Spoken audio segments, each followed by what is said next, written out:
Pozdravljeni vsi skupaj. Moje ime je Matic in prihajam z založbe Beletrina, kjer se ukvarjam z e-knjigami, predvsem pa skrbim za portal Biblos, ki ga verjetno bolj ali manj vsi poznate. Zdaj čisto tak za občutek, ne vem, koliko imate kaj izkušenj z Biblosom, ste si kdaj kaj sposojali, naleteli na kakšne težave? Ne? Dobro, pol pa prezim? Ok, no, pol pa super, da ste prišli. No, če jaz vam bom danes na kratko skušal malo predstaviti novosti na Biblosu. Mi smo se letos namreč lotili ene take celovite prenove, ker je bil sistem v bistvu že do te mere zabasan zdaj v teh 3 letih, da enostavno že pretok prometa bil zelo zaseden, tako da je prišhajalo do kar nekih težav. Zdaj smo se lotili čist prenove spletne strani, nove aplikacije, nove bralnike imamo, tako da bom to zdaj malo bolj poskušal predstaviti. Zdaj, če čisto na začetku mogoče začnem, da vam malo statistike pokažem, toliko za občutek, da boste vedeli, pač kaj sploh Biblos je in kako deluje. Zdaj, čisto okvirno, da mogoče najbolj osnovno začnem, kaj je Biblos. Biblos je spletni distribucijski portal za e-knjige. To pomeni, da so e-knjige na voljo za nakup, hkrati pa tudi za izposojo preko knjižnic. To pomeni, da morate biti včlanjeni v eno izmed splošnih knjižnic v Sloveniji in potem se v bistvu s temi podatki samo vpišete in si lahko brezplačno knjige izposojate.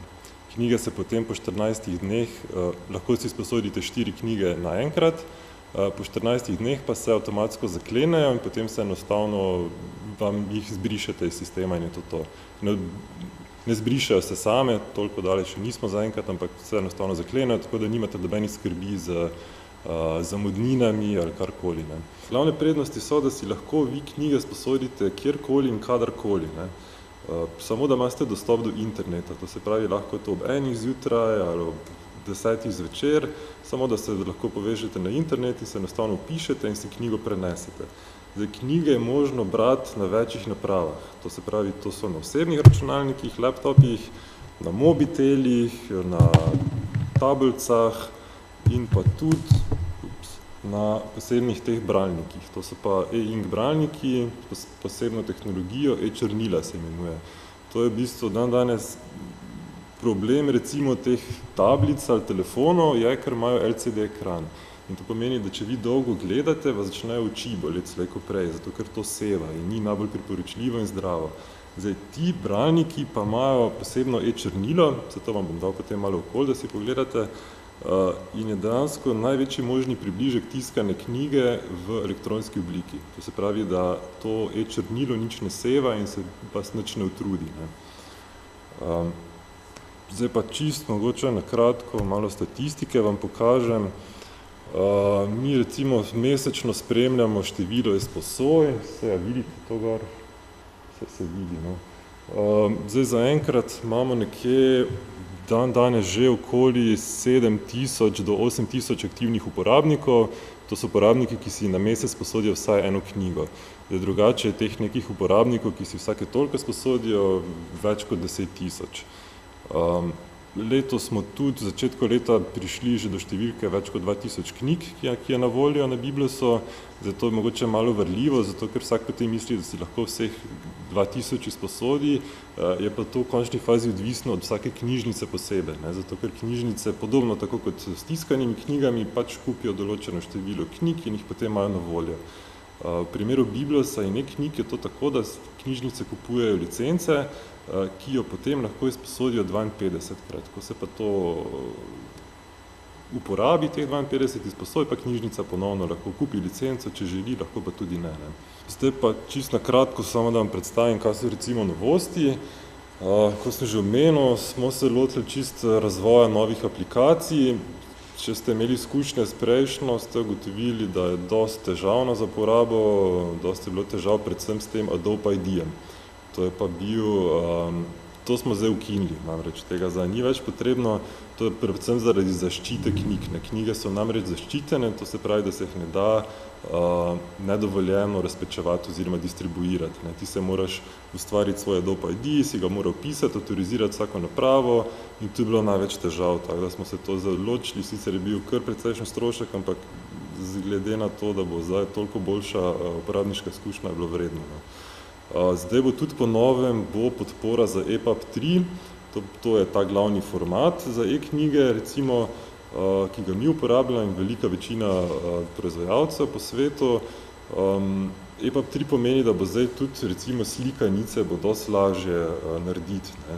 Ker zdaj slikanice so namreč tako narejene, da če je kje tekst, ki se preliva z besedilom, to je bilo zelo težko narediti, ker tega software oziroma programska oprema še ne more prebavljati najboljše, da to bo zdaj v prihodnje še dosti boljše. No?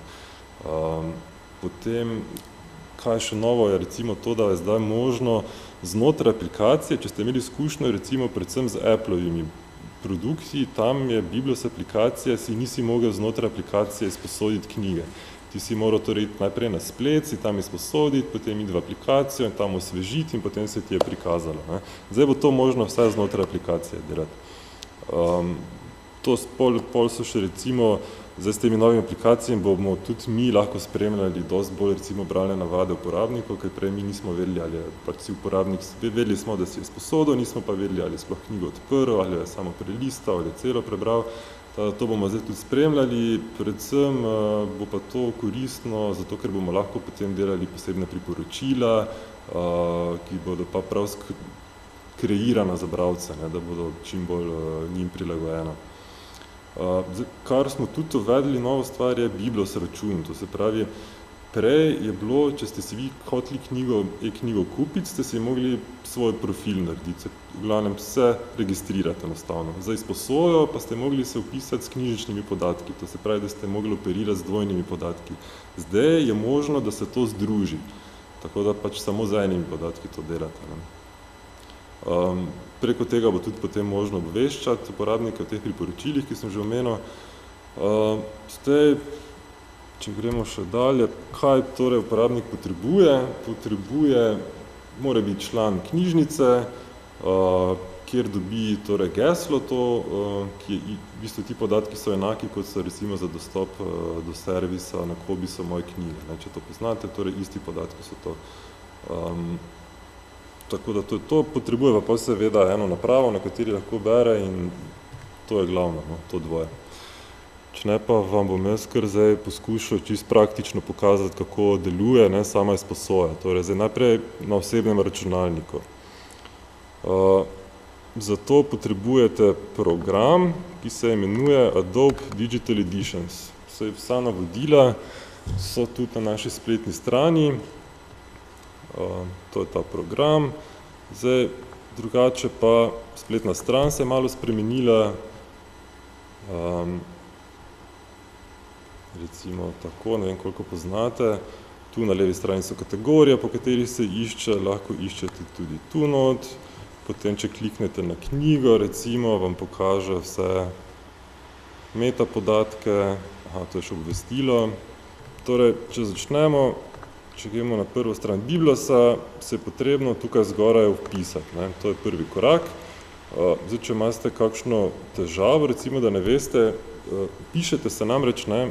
To se pravi, uporabniško ime je sestavljeno iz akronima vaše knjižnice in pa članske številke. Zdaj, v primeru, če mogoče ne veste, kaj je akronim vaše knjižnice, smo tu dali en gumb zgoraj, da vam vse se lepo razloži. Torej, v vašem primeru je to Slovenske konjice, recimo, ne? Če ne bi vedeli, evo vam tu potem pove, pa še pišete člansko številko in vam potem sestavi in jo samo prekopirate potem not. Ne? Zdaj, jaz bom kar uporabil svojo člansko številko, če ste opazili, prihajam iz Celja, da pišete to, potem pa se enostavno prijavite. In potem tu zgoraj, ne, vam kaže, recimo, jaz nimam nič sposojeno. Ne. Zdaj, če si grem recimo sposoditi eno knjigo, tukaj na levi strani, to je zelo pomembno, včasih se kdo zmede, recimo, če je obkroženo na Biblosu, pomeni vse knjige, ki so na Biblosu na voljo. Če pa izberete to v knjižnici, pa vam potem prikazuje samo knjige, ki so na voljo v vaši knjižnici. Vse ostale, ki pa niso na voljo, se pa obarvajo malo tako bolj sivo, ne, da se točno potem ve. In zdaj recimo, da si jaz grem izposoditi nekaj za domače branje. Vem, recimo Hamleta.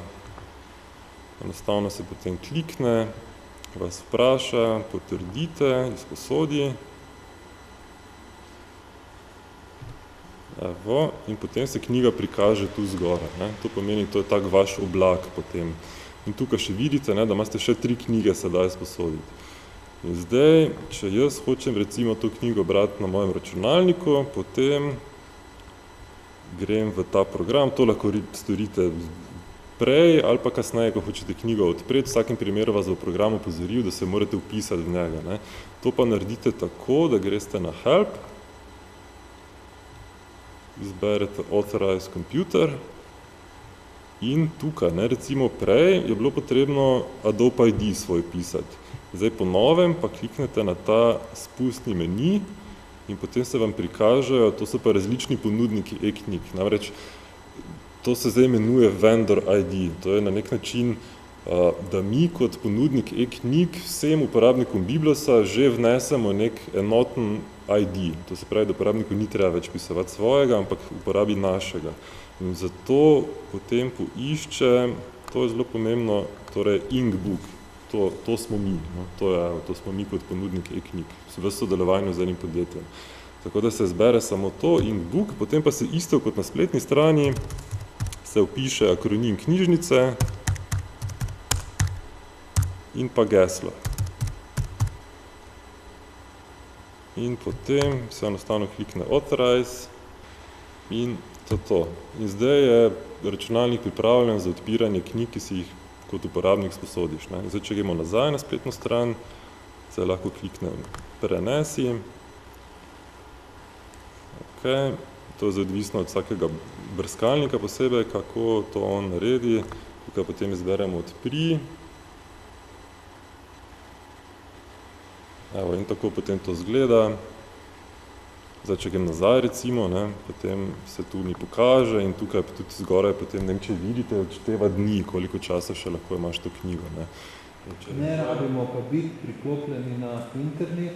Internetne povezave, ko enkrat mi naložimo na računalnik, lahko izklopimo in je knjiga 4 tedne, se avtomatsko sama odšteva in... Tako, vi morate biti na internetu samo, ko si pač izposodite, ko se zgodi ta prenos, ne. To je edino. Ko se enkrat datoteka prenese, je to, lahko greste v hribe ali pa na morje, kamor želite, pač knjiga bo pol na vaši napravi, ne. Na tablici oziroma na telefonu, na Androidih, morate si najprej inštalirati Biblos aplikacijo. To se pač zgodi preko Google Playa, to vam zdaj ne bom kazal, ampak enostavno potem, ko imate aplikacijo nameščeno, jo odprete. To že imam 2 knjigi, recimo, not odprej. In zdaj tukaj je isto, ne, imate tu spodaj desno, recimo, če hočete iti v svojo knjižnico, se, ko pritisnete, vas upozori, da se morate vpisati in istimi podatki kot na spletni strani in potem vam v bistvu prikaže podobno kot na spletni strani. In tukaj spet, ne, se da izbrati ali na Biblosu ali na knjižnici, jaz bom izbral v knjižnici in zdaj grem recimo spet, potem tukaj pa tudi možno, ne, knjigarna, to pa potem izključno za nakup. Tako da to je v bistvu to načeloma. Zdaj, lahko vam še pokažem, ne vem, na bralnik, kako se dajo knjige, ne. Na bralnik se pa dajo knjige. Zdaj, čist uradno postopek je tako, da se preko tega programa Adobe Digital Editions, da se bralnik poveže z USB kablom na računalnik in potem preko Adobe Digital Editions izposodite knjigo, jo vnesete v program in potem samo prenesete na bralnik. Zdaj, bralnik je potrebno prej z istimi uporabniškimi podatki, s katerimi ste se vpisali, tudi avtorizirati. In to je to v bistvu. Hvala za pozornost.